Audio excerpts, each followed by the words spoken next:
Bismillahirrahmanirrahim. Assalamualaikum warahmatullahi wabarakatuh.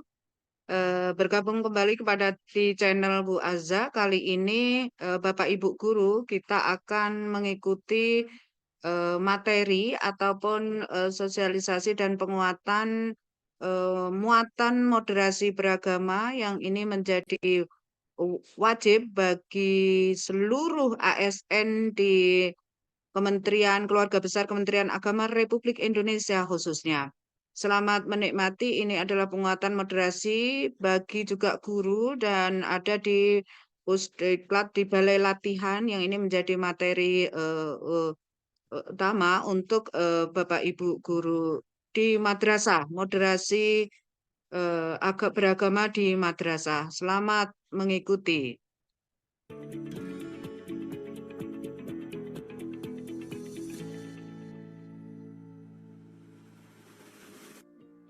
Assalamualaikum warahmatullahi wabarakatuh, sahabat pelatihan yang berbahagia.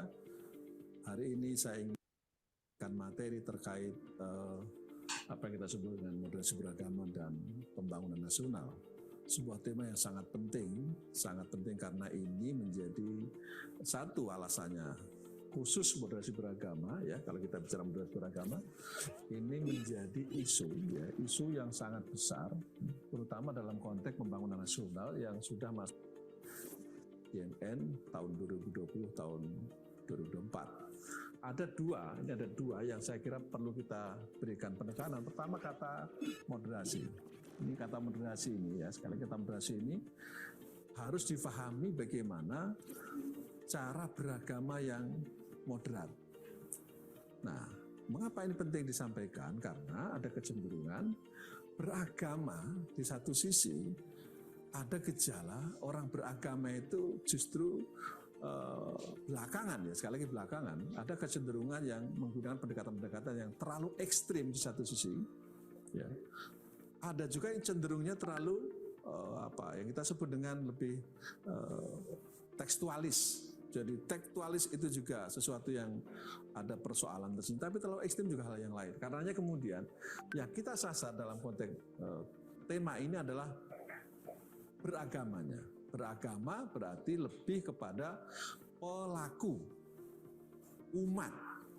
Saya harus menegaskan ini karena kalau agama sendiri sesungguhnya secara konseptual sudah pasti moderat, sudah pasti wasatiyah, sudah mengajarkan normativitas yang moderat, yang inklusif. Tapi problemnya kemudian bicara tentang beragamanya, itu orangnya atau isim fa'ilnya ya. Nah, yang kedua di sini kalau kita lihat dari judul kita ini ada persoalan terkait dengan pembangunan nasional. Nah, kita tentu saja sangat paham dengan dua kata kunci pembangunan nasional ini. Pembangunan nasional yang sudah diusung berlangsung lama, sejak mulai Orde Lama, Orde Baru, seterusnya sampai sekarang Orde Reformasi, pasti mensyaratkan dua hal. Yakni satu adalah menyangkut tentang bagaimana kenyamanan, keharmonian umat, dan yang kedua ujungnya nanti bisa melahirkan kemakmuran. Tidak mungkin pembangunan nasional berjalan dengan baik kalau terjadi disharmoni antar umat beragama.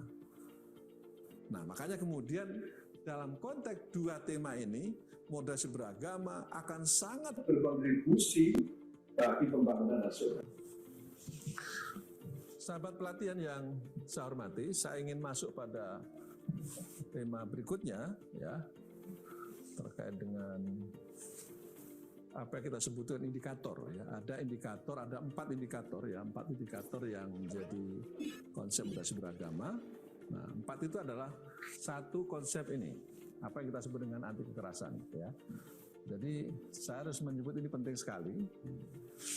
Sekali lagi belakangan ini ada kecenderungan orang yang meyakini pemahaman keagamaannya cenderung truth claim, kebenaran tunggal, dan yang lebih berbahaya kemudian memaksa kebenaran tunggal itu dengan cara-cara kemudian kekerasan. Kekerasan itu dipahami bisa macam-macam, bisa kekerasan fisik, bisa kekerasan non fisik. Kalau kekerasan yang pertama pasti mudah mudah dilihat, tapi yang tidak kalah berbahaya juga kekerasan non fisik, misalnya ujaran kebencian, kemudian cenderung membuat berita-berita yang sifatnya prasangka, kemudian penghinaan, bullying dan macam-macam. Ini yang kemudian dalam konteks moderasi beragama juga satu hal yang harus menjadi komitmen kita, menjadi musuh bersama yang harus kita tentang. Nah, yang kedua, sahabat pelatihan yang saya hormati, komitmen kebangsaan, ya, komitmen kebangsaan ini sangat penting, ya, sangat penting untuk kita jadikan indikator moderasi beragama karena ini akan berdampak kepada bagaimana semua kita, komponen bangsa ini, warga bangsa ini menjadikan bangsanya itu harus bangsa yang dicintainya. Jangan sampai ada kecenderungan orang hidup di negara yang kita cintai ini, lahir di negara yang kita cintai, bahkan mungkin akan meninggal di negaranya sendiri, tapi kemudian justru dia melecehkan bangsanya sendiri, ya. Menghina bangsanya sendiri, membanding-banding dengan bangsa lain. Itu seringkali yang sering saya komentari, rumput tetangga lebih hijau daripada rumput kita, padahal tetangga belum tentu punya rumput, ya. Ini saya kira penting. Atau membanding-bandingkan. Ya, jangan dibanding-bandingkan. Kita lahir di negara kita yang kita cintai, komitmen kebangsaan harus menjadi satu hal yang kita kedepankan. Yang dalam bahasa agama kita sering sebut dengan hubbul watan minal iman, ya. Orang barat sampai pada satu kesimpulan orang mereka antri. Ini kan bagaimana semua kita membangun komitmen kebangsaan, dan para sobat pelatihan hormati seharusnya ini sejak awal ditanamkan, ya. Kalau kita guru, ya, di lingkungan pendidikan. Kita masih ingat dulu kalau tahun 80-an para guru kita itu sejak awal sudah menanamkan nilai kebangsaan melalui lagu-lagu tanah air, ya, lagu-lagu cinta tanah air, lagu-lagu wajib. Nah, ini saya kira perlu kita bangkitkan lagi, karena memang membangun komitmen kebangsaan harus dirintis sejak usia kita masih di bangku TK, Rodotul Atfal, Bustanul Atfal, dan seterusnya, sampai kemudian pada usia dewasa sangat terbiasa. Sahabat pelatihan, yang tidak kalah pentingnya kemudian orang yang punya komitmen kebangsaan akan melahirkan sikap ini, toleran. Nah, toleransi, mengapa kita perlu ini menjadi concern kita bersama? Negara kita ini jelas kita sudah tahu plural dalam banyak hal, keberagamaannya luar biasa kaya. Ada sekian agama, minimal ada 5 agama, ya, yang berada di negara kita dan diakui secara regulasi. Bayangkan kalau kemudian terjadi satu sama lainnya tidak saling toleransi. Maka komitmen kebangsaan satu sisi, tapi sisi yang lain, ya, toleransi adalah hal yang juga mutlak diperlukan dalam konteks membangun moderasi beragama. Hidup bisa toleran kalau dimulai dengan, dalam bahasa yang sering saya ungkapkan, membangun apa yang kita sebut dengan saling mengenal, ta'aruf. Dari ta'aruf insya Allah munculkan toleransi, tasamuh, dari tasamuh insya Allah melahirkan saling mencintai. Min ta'aruf ila tasamuh, min tasamuh ila tahabbu, kira-kira seperti itu. Dan yang terakhir, ini yang terakhir saya kira poin penting yang tidak kalah penting dalam konsep membangun indikator moderasi beragama adalah kita harus ramah terhadap budaya lokal. Mengapa? Karena Indonesia kaya dengan budaya, suku, adat, dan budaya lokal adalah bagian dari kekayaan bangsa. Budaya lokal menjadi ciri bangsa ini yang lahir dari sekian banyak suku bahasa, sehingga budaya lokal juga satu hal yang harus kita pelihara menjadi aset bangsa. Seringkali kalau dalam Islam misalnya disebut dengan al-urf. Al-urf. Jadi ini sebuah konsep yang saya kira sangat relevan dengan konsep ramah terhadap budaya lokal, di satu sisi juga adat istiadat. Saya ingin masuk pada tema berikutnya, ya, yang ini juga penting. Saya kira menyangkut mengapa sih kita harus bicara moderasi beragama dalam kehidupan berbangsa dan bernegara. Setidaknya ada beberapa reasoning yang harus saya sampaikan dalam pertemuan ini, sahabat pelatihan.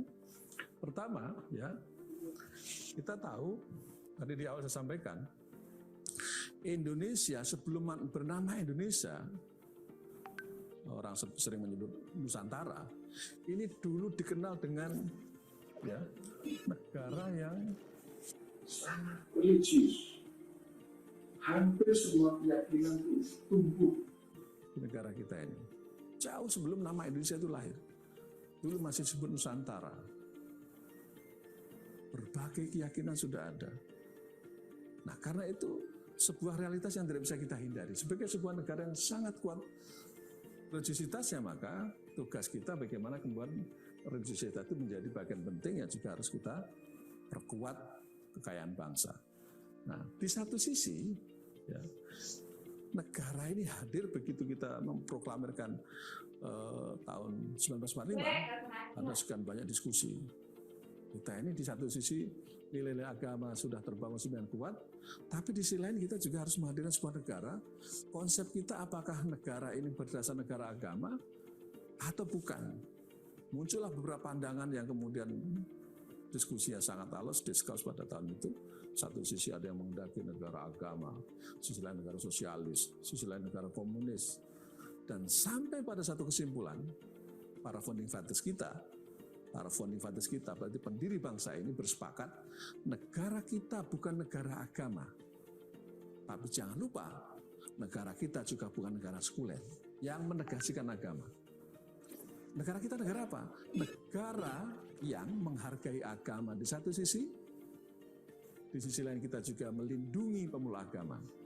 Lalu menggunakan bahasa titik temu yang belakangan oleh para founding fathers disebut dengan Pancasila. Pancasila, 5 principle. Inilah yang kemudian menjadi kalimatus sawa, titik temu dari sekian kepentingan warga bangsa. Semua agama terakomodir di situ, maka kemudian Pancasila, sila pertama Pancasila ketuhanan yang Maha Esa, semua agama terakomodasi di situ. Nilai kemanusiaan terakomodir di situ, nilai keadilan terakomodasi di situ, permusyawaratan terakomodir di situ. Nah, 5 prinsip dasar, 5 principle ini yang kemudian harus kita jaga sampai hari ini. Dan yang terakhir saya kira saya ingin berikan catatan yang sangat penting ya menurut saya.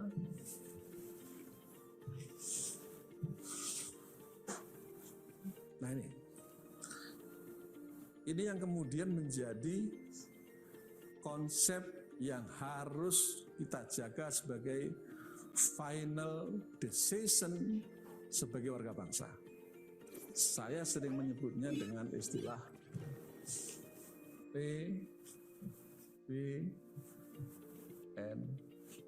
Ya, ini sebuah istilah yang untuk akronim saja ya, kepentingan akronim. P ini sangat identik dengan tadi yang di penjelasan saya semula dengan 5 principle ini, kita arahkan ke sini. Kemudian B itu akan lebih relevan dengan Bhinneka Tunggal Ika. Jadi pendiri bangsa juga sudah sangat sadar dengan keberagaman suku, agama, bangsa. Mereka menjadikan ini aset bangsa. Apa kesimpulannya? United in diversity. Kita boleh bermacam keberagaman, agama, suku, bangsa, tapi satu, berbhinneka tunggal ika, dan kemudian dilambangkan dengan Garuda Pancasila. Kemudian N ini lebih dekat dengan NKRI, ya, Negara Kesatuan Republik Indonesia. Nah, sampai ini menjadi pilar kita yang ketiga, dan terakhir adalah Undang-Undang Dasar 1945. Sahabat latihan, inilah pentingnya moderasi beragama dalam pembangunan nasional. Wassalamualaikum warahmatullahi wabarakatuh.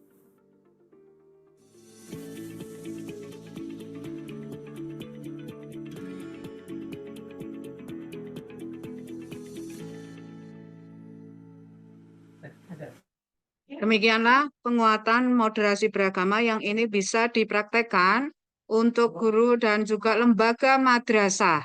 Terima kasih, sampai berjumpa kembali di channel Bu Azza selanjutnya dengan konten yang lain. Wallahul muwaffiq ila aqwamit thoriq. Wassalamualaikum warahmatullahi wabarakatuh.